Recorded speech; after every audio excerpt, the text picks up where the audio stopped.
Quem deseja participar pode fazê-lo pelo telefone 34692531, pelo facebook.com/questões.de-fé, está aí no seu monitor, pelo WhatsApp 996-428-473 e pelo e-mail questõesdefé@tvhorizonte.com.br. E agora os padres, The Priests, cantando How Big Are You? Quão grande és tu? Vamos ver, vamos conferir. O Lord my God, when I in awesome wonder consider all the works thy hand hath made, I see the stars, I hear the rolling thunder, thy power throughout the universe displayed. Then sings my soul, my Savior God, to thee. How great thou art, how great thou art. Then sings my soul, my Savior God, to thee. How great thou art, how great thou art.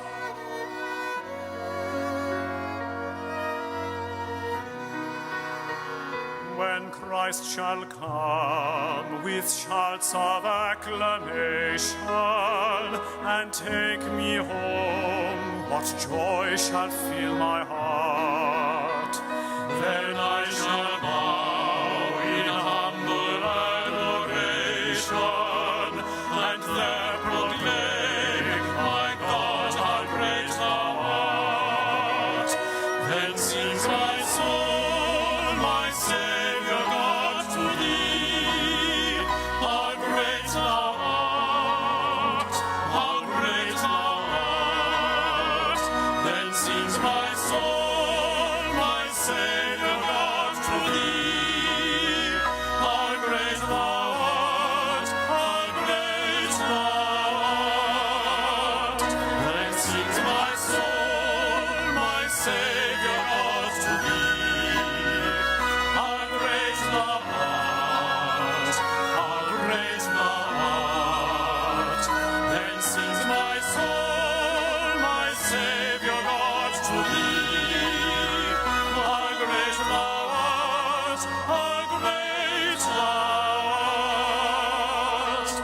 How great thou art, how great thou art.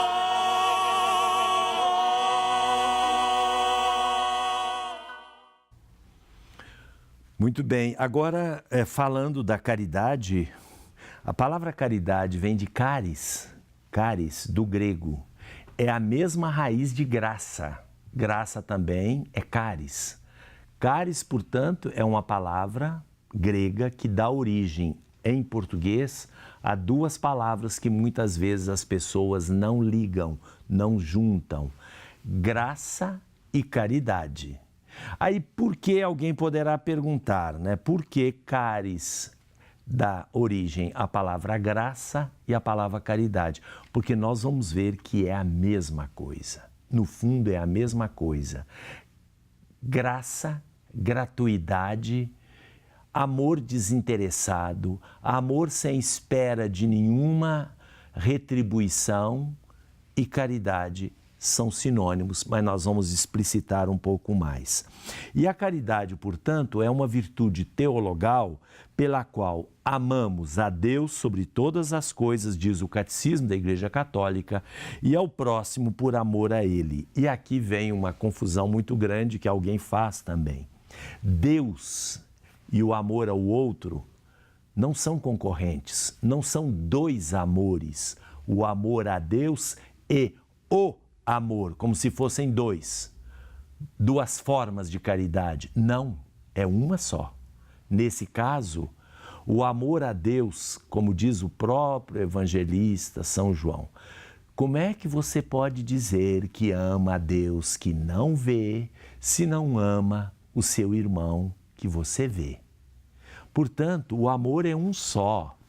Qual que é a perspectiva do amor a Deus? A perspectiva do amor a Deus está nos valores da gratuidade e da transcendentalidade. O que significa isso? Que quando você ama uma pessoa que está à sua frente, se você ama esta pessoa com o amor que você deve amar a Deus e que se concretiza naquele amor da pessoa, você não olha aquela pessoa como um indivíduo com características especiais, quaisquer que sejam elas, individuais. Você ama aquela pessoa porque ela é a forma concreta que você tem de amar a Deus. E, portanto, a sua relação com aquela pessoa transcende os aspectos individuais. Então, se você ama de fato uma pessoa quando ela está saudável, quando ela está fazendo coisas, etc. Mas vamos supor que esta pessoa passa a ficar doente, já não pode realizar mais as coisas. Como é que está o seu amor? Variou? Se é amor caridade do amor a Deus, permanece a mesma coisa e até mais, com mais intensidade. Nós vamos explicar um pouco mais isso durante a nossa fala. Eu não sei se vai dar tempo de explorar tudo hoje, mas de qualquer maneira algumas ideias vão ser passadas. Portanto, não há rivalidade entre o amor às pessoas e o amor a Deus, porque alguém uma vez me diz assim: padre, eu gosto tanto do meu marido, gosto tanto dos meus filhos, eu acho que eu gosto mais deles do que de Deus, então eu não estou obedecendo ao primeiro mandamento. Isso é bobagem, hein? Bobagem. Você gosta tanto do seu marido, tanto dos seus filhos, pode gostar o quanto você quiser, porque amando-os, você ama a Deus sobre todas as coisas. Vamos ver alguma participação? Claro, o Antônio Augusto, lá de Conceição de Mato Dentro, região próxima. Perto de Santa Maria, Serra do Cipó, onde vocês gostariam de passar várias vezes. É uma região muito bonita. Região muito bonita, a Serra do Cipó. Ele pergunta o seguinte, ele fala que na Bíblia, no Antigo Testamento, que Moisés e outros conversaram com Deus face a face. Como que se explica isso? Na verdade, a palavra face a face, nós só face a face com o mistério absoluto de Deus só quando a gente morrer e for para o céu.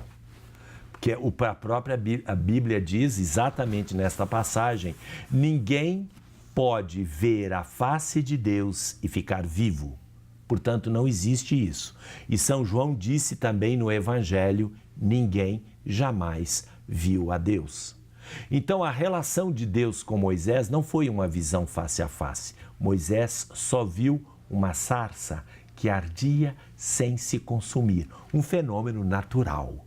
E neste fenômeno natural que o impressionou, houve uma voz que ele ouviu, que era a voz de Deus. E, portanto, ele não teve uma relação direta com Deus, mas simplesmente a palavra de Deus que chegou a Moisés, não a visão beatífica. No Novo Testamento, aliás, tem uma passagem que Jesus fala que quem vê a mim, vê ao Pai. Isso. Né? E também tem uma outra passagem que fala que nós fomos criados à imagem e semelhança de Deus. Uhum. Isso são as atitudes ou também englobam a parte física? Na verdade, quando Jesus diz quem me vê, vê o Pai, ele está dizendo quem me vê, a minha humanidade. Os apóstolos têm um contato, uma relação com a humanidade de Jesus. Então, o que eles veem? O corpo de Jesus, como nós vemos, como eu vejo você, você me vê. O que eles ouvem? Aquela palavra que Jesus fala. O que Jesus está a dizer é: quando vocês me veem, me ouvem, tocam em mim, como fala a primeira carta de São João, tocar no verbo da vida, vocês estão estabelecendo uma relação com Deus pela mediação da minha humanidade. Então, é uma relação mediada. Agora, o mistério do próprio Deus, o mistério absoluto, inclusive do próprio Jesus Cristo, ressuscitado e glorioso, só quando nós morrermos. Os apóstolos tiveram a graça, apesar de que é muito relativo, né, de terem tido um contato com a humanidade de Jesus na sua vida terrena. E nós temos o contato com Jesus através dos sacramentos e através da própria pessoa dos nossos irmãos, que o próprio Jesus diz: o que fizerdes ao menor dos meus irmãos, é a mim que o fazeis. E até emendando uma pergunta do próprio Antônio Augusto, que ele faz uma pergunta interessante também sobre a consagração do pão e do vinho durante a missa. Ele pergunta, cada um se transforma em algo separado, como está, ou os dois contêm ambos os elementos de corpo e sangue de Cristo? Cada espécie eucarística, o pão, a hóstia, contém Cristo total, Cristo inteiro, corpo, sangue, alma, divindade. E também o vinho consagrado, após a consagração, o vinho consagrado, corpo, sangue, alma e divindade de Cristo. Então são completos. Em outras palavras, práticas, se alguém comunga somente a hóstia consagrada, o pão consagrado, comunga o Cristo inteiro. Se alguém não pode comungar a hóstia por algum motivo, só o sangue de Cristo comunga o Cristo inteiro. Porém, as duas espécies, no formato de comida e bebida, realizam e significam a forma de doação que Cristo fez no momento da sua paixão.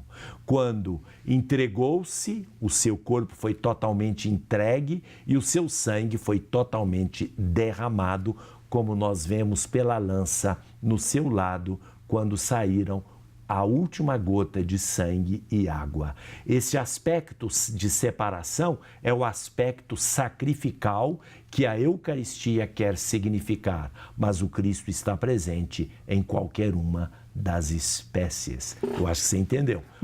Sim, mas nós estamos quase chegando ao final, Guilherme, mas faça rápido. Só uma observação, porque eu gosto muito desse tipo de pergunta, mandar até um abraço aqui para o Antônio Augusto, porque são perguntas que geram discussões em relação aos mitos que existem dentro da igreja. Em igreja de interior, é muito comum ter só a hóstia e não ter o vinho. Quase é comum em todos. Isso. E muita gente acha que quando tem o vinho, é uma comunhão assim mais completa, mais glorificada, né? E não tem nada disso. E uma vez o senhor deu uma declaração na missa que também não é só a comunhão, né? A participação na missa, do início até o final, que completa essa comunhão dentro da... Essa comunhão com Cristo. Com Cristo. E eu gostei muito dessa observação, porque tem gente que chega na metade da missa, tem gente que comunga e sai da missa. Superstição mesmo. Mas é a ideia de por que a comunhão sobre duas espécies, nós falaremos daqui a pouco no próximo bloco.